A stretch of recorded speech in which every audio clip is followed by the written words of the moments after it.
नमस्कार, मैं पवन देव यादव। तमाम अटकलों के बीच नगर निकाय का जो चुनाव है, जो प्रथम चरण का 18 दिसंबर और दूसरे चरण का 28 दिसंबर को यह तय है कि नगर निकाय का चुनाव अब होने जा रहा है। चुनावी चर्चाएं काफ़ी तेज हो चुकी है। जो उम्मीदवार है वो पार्षद पद का हो, उपाध्यक्ष के लिए हो, अध्यक्ष के लिए हो, सभी घर घर जाकर सब में अपने आप को सुयोग्य बताने में लगे हुए हैं। प्रचार गाड़ियाँ घूमना शुरू हो चुकी है। लोगों को भी लगने लगा कि जो तारीख जो तय हो चुकी है उसी तय तारीख पे अब चुनाव नगर निकाय के होंगे। लेकिन इस बीच जो मतदाता है, जो चुनाव के समय उनको सबसे ज़्यादा प्राथमिकता इसलिए दिया जाता है क्योंकि चुनना तो उन्हीं को है, अपने नेता को। अभी जितने उम्मीदवार हैं, वो चाहे जिस पद के लिए हो, वो खुद को सबसे बेहतर बताने में लगे हुए हैं।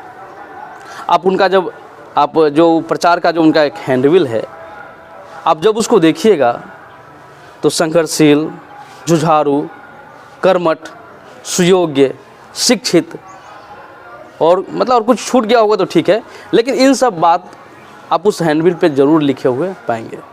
ऐसा लगता है कि डिक्शनरी से खोज कर उस शब्दों को उस पर सजाया गया हो, उस पर छपवाया गया हो। लेकिन इससे पहले भी चुनाव होते रहे हैं नगर निकाय में। ऐसा नहीं कि प्रथम बार इलेक्शन हो रहा है, इससे पहले भी इलेक्शन हुए हैं। हाँ, एक चीज़ नया है, इससे पहले आप पार्षद चुनते थे, इस बार पार्षद के साथ साथ उपाध्यक्ष और अध्यक्ष को भी चुन रहे हैं। यह थोड़ा एक नया अलग है कि हम इस बार डायरेक्ट हम अध्यक्ष को वोट करेंगे। लेकिन इससे पहले भी हमारे नगर निकाय में अध्यक्ष होते थे, लेकिन अध्यक्ष का चुनाव इस तरह से होता था कि जिस पार्षद को हम जिता कर भेजते थे, वहाँ अपने नेता के तौर पर एक अध्यक्ष का चुनाव करते थे। जो पार्षद का नेता होता था वही अध्यक्ष हो जाता था नगर निकाय के, जो नगर परिषद हो, नगर निगम हो या नगर पंचायत हो। लेकिन कभी भी भले ही आज अपने आप को सुयोग्य बता ले, कर्मठ बता ले, जुझारू बता ले, है ना, जनता के मुद्दे पर कह कि हम संघर्षशील रहते हैं, लेकिन इन लोगों ने कभी न स्वास्थ्य पे चर्चा करना चाहा, न स्वास्थ्य पे सुधार करने का प्रयास किया, न शिक्षा के विषयों पर बात करने का ये इनके पास टाइम थे, न शिक्षा में सुधार लाने का इन्होंने कभी प्रयास किया। अब किसी भी ज़्यादातर अगर नगर निगम या नगर परिषद है, चाहे नगर पंचायत की सड़कें देखिए तो सड़कें की स्थिति भी कुछ खास अच्छी नहीं रहती है। नाला की जो हालात है, नाला बना देंगे लेकिन पानी निकासी कहाँ हो, कैसे हो, इस पर कभी कोई बात नहीं होती है। बस नाला निकालना है क्योंकि नाले से उसमें जो है पैसों का खेल होगा, पैसों का बंदरबाट होगा, योजनाओं में करप्शन करेंगे। अभी आप हाल फिलहाल ही देख लीजिए, या 5 साल जिन लोगों का कार्यकाल पूरा हो गया तो उनके ओर से जो आवास योजना में जो लूट मचाया गया, ऐसा कोई भी पार्षद नहीं हो जिस पर यह आरोप नहीं लगा होगा कि आवास योजना में 20,000, 25,000, 30,000 रुपये नहीं लिए होंगे। आवास योजना एक उदाहरण स्वरूप इसको ले लीजिए, क्योंकि हर व्यक्ति आवास योजना से प्रभावित होता है, तो सबके दिमाग में यह बात होगी। आप जान लीजिए कि जो पैसा आपसे आवास योजना में लिया गया था खर्चा के नाम पर, तो ये कौन सा कहाँ खर्चा लोग कर रहे हैं? अरे दलाली कर रहे हैं। आपके विश्वास को तोड़ा गया, आपके साथ विश्वासघात किया गया। आखिर कोई गवर्नमेंट का स्कीम आया आपके लिए, आप फूस के घर में रहते हैं, आप आवास के अभाव में काफ़ी आपको असुविधाओं का सामना करना पड़ता है, तो सरकार की ओर से स्कीम है कि भाई आप पक्का के मकान में रहिए। लेकिन उस पैसे में एक तरह से ज़बरदस्ती कहिए, दलाली तो हुई है, ज़बरदस्ती भी पैसा पब्लिक से लिया गया, उसको ब्लैकमेल किया गया। क्या पैसा नहीं दीजिएगा तो हम आवास योजना से आपको वंचित कर देंगे। या इसलिए कह रहे हैं क्योंकि आप डायरेक्ट इससे प्रभावित हुए। ठीक है, नाला बने, आपका नाले पे नहीं ध्यान गया होगा उसका काम गुणवत्तापूर्ण रहा है कि नहीं रहा है, उसमें भी कमीशन खोरी हुआ, स्वच्छता के नाम पर कमीशन खोरी हुआ। आप खुद एक चीज़ को आप 5 साल से जो जनप्रतिनिधि हमारे बीच जो जीत कर थे, चाहे चेयरमैन हो चाहे कोई पार्षद हो, आप शिक्षा की हालात देख लीजिए। स्कूल जो सरकारी विद्यालय है उसकी स्थिति बहुत अच्छी नहीं है। बद से बदतर हालात में हमारे जो गरीब जो बच्चे हैं, जो प्राइवेट स्कूल का खर्चा नहीं उठा सकते हैं जिस परिवार के बच्चे, तो वह बच्चे सरकारी स्कूल में जाने को मजबूर है। चाहे जा भी रहे हैं, क्या करे, सरकार का जो व्यवस्था है वहीं जाके पढ़ रहे हैं वो। लेकिन आप देख लीजिए कि दर्जनों स्कूल जो है आपके नगर में खुल रहे हैं, जो निजी स्कूल जो है दर्जनों, और उसमें चीफ गेस्ट के रूप में आपके एक पार्षद जाएंगे या आपके चेयरमैन जाएंगे, जो नगर का अध्यक्ष है, जाएंगे वहाँ फीता काटेंगे और चीफ गेस्ट बन जाएंगे। जितने भी सरकारी स्कूल है, कभी उस पर इन लोगों ने बात नहीं किया कि ठीक है निजी स्कूल जो है दिन पर दिन खुल रहे हैं, आखिर उनका व्यापार जो है, शिक्षा का व्यापारीकरण नहीं होना चाहिए, लेकिन अगर वो उनका जो व्यापार है वो लाभ में जा रहा है तब ना एक के बाद एक दर्जनों स्कूल खुलते जा रहे हैं। अगर सरकारी विद्यालयों में अच्छी पढ़ाई मिलने लगती तो लोग क्यों जाएंगे वो 2000, 3000, 4000, 5000 का महीना भर के अपने बच्चों को पढ़ाने। और दूसरी बात है कि साल दर साल स्कूलों की संख्या हर शहरों में बढ़ी है। आप उदाहरण के लिए लालगंज को ले लीजिए, उदाहरण के लिए हाजीपुर नगर परिषद को ले लीजिए, लालगंज नगर परिषद को ले लीजिए, साल दर साल निजी स्कूल खुलते गए हैं। इससे तो यही स्पष्ट होता है ना कि आखिर सरकारी विद्यालय में पढ़ाई नहीं हो रहे हैं, चाहिए आपका प्रतिनिधि उस पर ध्यान नहीं दे रहा है ताकि उसमें सुधार हो सके, इसलिए स्कूल लाभ में जा रहा है निजी स्कूल, और साल दर साल खुलते जा रहे हैं। और लोग मजबूरी बस जैसे भी हो, कर्जा लेकर हो, अपनी गाड़ी कमाई हो, निजी स्कूल के मनमानी के कारण अपनी गाड़ी कमाई बहा रहे हैं, लूट रहा है उनको निजी स्कूल वाले। आप स्वास्थ्य की ही बात कर लीजिए, सरकारी अस्पताल होते हुए भी दर्जनों सैकड़ों, मतलब अगर हाजीपुर नगर परिषद की बात कर लीजिए तो सैकड़ों नर्सिंग होम आपको मिल जाएंगे, जो कुछ अवैध है या कुछ मतलब सरकारी रजिस्टर्ड है, उनको लाइसेंस प्राप्त हो चलाने का।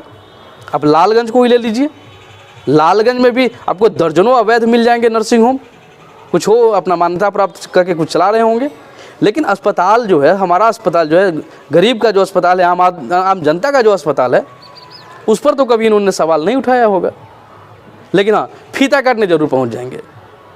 अगर निजी नर्सिंग होम का उद्घाटन हो तो वहाँ देखिएगा आपका चेयरमैन जरूर जाएंगे, आपके पार्षद जरूर जाएंगे, आपके जनप्रतिनिधि जरूर उस नर्सिंग होम का उद्घाटन करने पहुँच जाएंगे। लेकिन कभी इन पर बात नहीं करेंगे कि साल दर साल अगर नर्सिंग होम की संख्या बढ़ रही है तो वही गरीब लोग, वही आम जनता यहाँ आकर आखिर अपनी कमाई का जो है इस नर्सिंग होम में खर्च करते हैं इलाज के नाम पर। सरकारी सुविधा होते हुए भी, सरकारी अस्पताल में डॉक्टर होते हुए भी वहाँ सही इलाज नहीं मिल पा रहा है, इस पर कभी ये लोग चर्चा नहीं करेंगे। तो मैं तो आप सभी से आग्रह करूंगा, जो भी मतदाता है, जो नगर निकाय के चुनाव में हिस्सा लेंगे, जो मतदान करेंगे, तो आप जो भी लोग उम्मीदवार के रूप में आ रहे हैं उनसे पूछिए जरूर कि इन सब विषयों पर आपने कभी बात क्यों नहीं किया। और अगर जो प्रथम बार चुनाव लड़ रहे हैं तो उनसे भी इस पर बात करिए कि हाँ, आप जीतने के बाद इन सब विषयों को ही प्राथमिकता देंगे, क्योंकि यह जो है आपका बुनियादी सवाल है, यह बुनियादी मुद्दा है और इन मुद्दों पर ही चुनाव होनी चाहिए। शिक्षा व्यवस्था दुरुस्त होनी चाहिए, स्वास्थ्य व्यवस्था दुरुस्त होनी चाहिए, लेकिन हो क्या रहा है आप देख लीजिए ना। इससे पहले भी जो भी लोग लूट मचाए, तो मैं उस पार्षद को जितना दोषी मानता हूँ, उसके नेता के रूप में जो चेयरमैन है वो भी उसमें शामिल है। अगर आप शामिल नहीं है, अच्छा आप ही बता दीजिए ना, आप महाभारत में देखे होंगे कि द्रौपदी का जो चीरहरण हुआ तो उसमें दुर्योधन, दुशासन, चाहे उसके साथ और भी लोग थे, वो दोषी थे। सांसद उस सभा का जो उसमें जो राजा थे, धृतराष्ट्र भी तो दोषी है उसमें कि आपकी सभा में इतनी बड़ी घटना घटी। अरे तो भाई, आप चेयरमैन है, आपका पार्षद मनमानी करता है, आपको नहीं इस बात की जानकारी हो रही है कि लोगों को ब्लैकमेल किया जा रहा है आवास योजना के नाम पर, अन्य योजनाओं जो भी है सब कुछ में उस पैसा का डिमांड लोग कर रहा है। तो इस बार चेयरमैन चुनने का भी आपको मौका मिला है, वाइस चेयरमैन भी चुनने का मौका मिला है, और पार्षद तो आप चुनते ही रहे हैं। तो इन सब विषयों पर आप अपने उम्मीदवार से बात करें, शिक्षा स्वास्थ्य पे क्या सोचते हैं। अगर वो चाहते हैं कि स्वास्थ्य व्यवस्था में सुधार हो, शिक्षा व्यवस्था में सुधार हो, तो सबसे पहले हमारा जो सरकारी विद्यालय है, हमारा जो सरकारी अस्पताल है, इस पर काम करें कि जो अब हैंडबिल अब देख लीजिएगा, वोट मांगने जब आपके पास पहुंचेंगे तो उस पर देखिएगा डिक्शनरी से ढूंढ कर शब्दों को उस पर लिखा गया हो कि भाई सुयोग्य है, कर्मठ है, जुझारू है, संघर्षशील है। अरे किस बात का भाई संघर्षशील? जनता के मुद्दों पर कभी बात करने के लिए आपके पास फुर्सत है? नाला बनाएंगे तो पानी निकासी की बात कभी नहीं हुआ। पानी निकासी का पानी कैसे उसमें उसकी निकासी, उस पर कभी कोई न समाधान की बात हुई। अरे किसी भी शहर की अगर आप ले लेते हैं तो आप में वहाँ पर आप सबसे बड़ी समस्या देखिएगा जल मतलब पानी निकासी का। नाला निर्माण हो जाएंगे, नाला निर्माण इसलिए भी हो जाएंगे क्योंकि उसमें तो कमीशन खोरी का खेल होने वाला है। अगर नाला बनेंगे नहीं तो पॉकेट गरमाएंगे नहीं लोगों का, तो नाला निर्माण हो जाएंगे। लेकिन जब नाला में जब पानी जमा होगा तो उसके निकासी का कभी कोई व्यवस्था नहीं होता है। अब बस नाला एक हौद के रूप में हो जाता है, भाई सड़क पे पानी आया, नाला में आया, नाला में जमते रहे, लोग उससे बीमार भी होते हैं। तो इन सब विषयों पर भी आप उम्मीदवार से बात करिए। चुनाव तो तय है कि जो सरकार की ओर से जो तारीख तय हो गई है उसी तारीख पे ही चुनाव होंगे। अभी सब समाज सेवी बने हुए हैं और सब अपने आप को बेहतर बताने में लगे हुए हैं, लेकिन इन सब विषयों पर आपको उनसे पूछना है। अब बात करिए उनसे कि मेरे मुद्दे पर, ठीक है आप तो बड़ी बड़ी बात बोलने के लिए अपने आप को तैयार कर कर आए हैं कि हमको कैसे किसी को विश्वास में ले लेना है, कैसे किसी को बरगला देना है। लेकिन आप हम सभी लोग ये तो लगातार बरगलाते आ रहे हैं ना। 5 साल बाद फिर चुनाव होंगे तो फिर उस समय जो हम लोग सोचते हैं कि हमको ठगा गया, हमको लूटा गया, हमारे योजनाओं में भ्रष्टाचार किए गए, तो यही सब है। अगर कभी भी आप खुद इस पर विचार करिए कि अगर ये प्रतिनिधि आपका अगर प्रशासनिक पदाधिकारी को बढ़ावा न दे तो कोई भी प्रशासनिक पदाधिकारी है, चाहे जो नगर कार्यालय का जो क्लर्क है, चाहे जो उसका जो कर्मी है, कोई भी हो, वो डरेगा भी और मनमानी करने से 50 बार सोचेगा। लेकिन अगर उसको हिम्मत कहीं से मिल रहा है तो ये लोग खुद माध्यम बनता है, असूल कर उसको भी देता है और दलाली का जो अपना यह खेल खेलते रहता है सभी लोग। तो स्वच्छ उसके कहने से नहीं, आप ये देख लीजिए कि उसका कामकाज कैसा है। किसी न किसी को तो वोट देना ही है ना आपको। मतदान करने का लोकतंत्र में अधिकार मिला है तो मतदान करने जाएंगे ही आप। लेकिन उसमें यह जरूर देखिएगा कि यह जो हम चेयरमैन चुन रहे हैं या जो वाइस चेयरमैन जिनको हम चुन रहे हैं या पार्षद जिनको चुन रहे हैं, वो व्यक्ति ईमानदार होना चाहिए, निष्पक्ष हो और स्वच्छ हो, जिसकी छवि साफ सुथरी हो।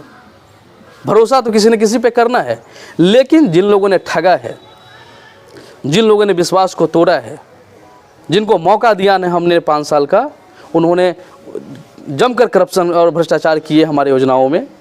और हमें जानकारी है, आपको जानकारी है, क्योंकि घर घर भी तो वसूली हुआ है, ये छुपा हुआ है किसी से। आप देख लीजिए अपने वार्ड में ही निकलकर जितने सड़क बने उनकी गुणवत्तापूर्ण की स्थिति आप देख सकते हैं। साल 2 साल हुआ होंगे और गिट्टी छिटा गया रोड पे। नाला का हाल देख लीजिए, और जहाँ डायरेक्ट आप लाभान्वित हुए होंगे उसमें तो कमीशन लगा ही है आपका। तो और शिक्षा और स्वास्थ्य भी आपके लिए यह एक बड़ा मुद्दा है। सरकारी स्कूल की स्थिति ठीक होनी चाहिए, और नहीं तो एक समय आएगा कि सभी लोग निजी स्कूल में अपने बच्चों को पढ़ाने पे मजबूर हो जाएंगे, क्योंकि सभी चाहते हैं कि हमारे जो बच्चे हैं उसको अच्छी शिक्षा मिले ताकि उसका भविष्य अच्छा हो। लेकिन सरकारी स्कूल की स्थिति दिन पर दिन बद से बदतर होते जा रही है। आप एक चीज़ और ध्यान दीजिएगा इस विषय पर, जो सरकारी स्कूल में जो शिक्षक है वो ट्रेनिंग लेकर आते हैं। सरकार अपने खर्चे पर उनको पैसा देकर ट्रेनिंग कराती है, वो ट्रेंड शिक्षक है। अगर उस पर ध्यान दिया जाए, उनको यह समझाया जाए, उनको बताया जाए, हर बार मतलब महीना में 15 दिन पर, सप्ताह पर एक बैठक हो जाए कि भाई आपको पढ़ाना है, और पढ़ाने के सिवाय जो ये जो मटर गश्ती करते हैं, इधर उधर घूमते रहते हैं, मतलब हाजिरी बना लिए और उधर बैठ के समय बिता रहे हैं, अगर वो पढ़ाने में विश्वास करने लगे तो निजी स्कूल से बेहतर ही पढ़ा सकते हैं। क्योंकि निजी स्कूल में जो टीचर है वो ट्रेन नहीं है, वो स्कूल में गए और वहाँ उनकी ट्रेनिंग शुरू हो जाती है। लेकिन यहाँ जो आपके पास है ये ट्रेंड शिक्षक है, हम अगर इस पे ध्यान दें तो निजी स्कूल से बेहतर हमारा स्कूल हो सकता है। सरकारी स्कूल अच्छा ढंग से वहाँ बच्चों का भविष्य का निर्माण हो सकता है उस स्कूल में। अस्पताल में ही ले लीजिए, लंबी सूची है डॉक्टरों का, उस सदर हॉस्पिटल का हो, रेफरल का हो, प्राथमिक स्वास्थ्य केंद्र हो, वही जो डॉक्टर है जो टाउन में कहीं सर्जरी का नर्सिंग होम चला रहे हैं, जो सर्जन है वो सर्जरी कर रहे हैं, जो मेडिसिन डिपार्टमेंट देखते हैं, जो सरकारी अस्पताल का उनका जो प्राइवेट क्लिनिक है वहाँ लाइन लगा हुआ है मरीजों का।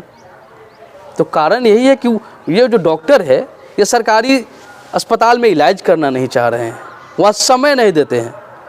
अगर वहाँ समय देने लगे तो किसके पास, मतलब जो ये हमारा मिडिल क्लास या गरीब तबका है, ये 500 700 उनका फ़ी भरता है, और फ़ी भरने के बाद उनसे मिलता है, उनको दिखाता है, अपनी समस्या बताता है, अपनी बीमारी का इलाज करवाता है। अगर ये सारी सुविधा सरकारी आपको स्कूलों अथी में सरकारी अस्पतालों में मिलना शुरू हो जाएंगे तो कोई क्यों जाएगा इतना फ़ी भर के अपनी इलाज करवाने। तो इसमें अगर चेयरमैन सोच ले, वाइस चेयरमैन सोच ले, पार्षद सोच ले, जनप्रतिनिधि कि हाँ इस पर व्यापक स्तर पर सुधार होनी चाहिए, तो ये सुधर सकता है। और अगर यह हमारा वीडियो जो उम्मीदवार है वो देख रहे हैं तो हमने जिन मुद्दों को उठाया है इन मुद्दों पर भी आप ध्यान रखें। अभी तो बात करना है, लेकिन जब आपको अगर मौका मिल गया, क्योंकि चुनाव है, जनता अगर आप पर भरोसा जता देती है, आपको चुनाव जिता देती है, तो यही सब बुनियादी विषय है जिस पर आपको काम करने की ज़रूरत है। आप जनप्रतिनिधि होंगे और आप दलाली में शामिल हो जाइएगा, कैसे बचेगा लोकतंत्र। आप लोकतंत्र के हितैषी है, आप जनता का पक्ष रखेंगे, जनता के हित में काम करेंगे, यही एक अच्छा जनप्रतिनिधि के लिए होना चाहिए। वीडियो अच्छा लगा होगा तो शेयर करें, लाइक करें, कमेंट करें। जय हिंद, जय बिहार।